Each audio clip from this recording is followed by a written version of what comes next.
Hi everyone, welcome to End of the World Weekly. Let me tell you how this show works. I'm Newsbot 29000. I'm a robot from the post-apocalyptic future. I've been programmed to send these broadcasts into the past in hopes that you Earth humans can avoid all the calamities that led to the end of the world. Okay, got it? Good. So let me tell you about some of your current events and how they spiral out of control and bring about the apocalypse. Donald Trump was touring Asia this week, and before a meeting in the Philippines, Rodrigo Duterte warned the walking sun-kissed endorsement that he better not bring up any of those human rights abuses that the Filipino president had carried out against his own people. Trump said that that wouldn't be a problem because he didn't view anyone but Americans as human. And that brings us to our Alternative Facts of the Week segment. Let's get started. Alternative fact number 1.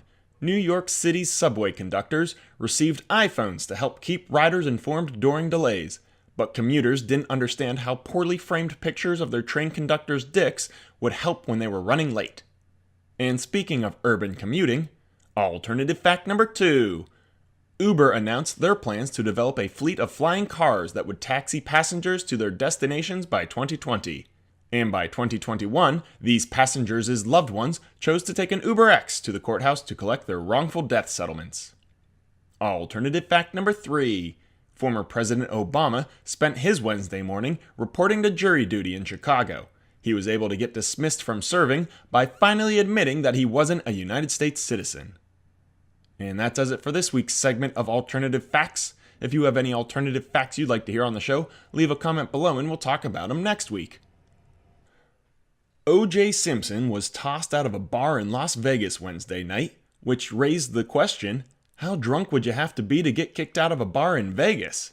That's like getting arrested for insider trading in New York, or being an agent and getting fired for sexually assaulting your client in LA. There were just certain things Americans agreed they would all turn a blind eye to in different parts of the country.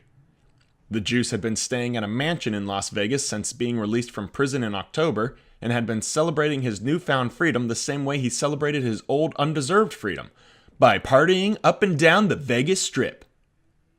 Well, that does it for this episode of End of the World Weekly. Thanks for tuning in, and I hope you enjoyed. Be sure to tune in again next time when we'll have a brand new episode. Thanks again for watching. Bye!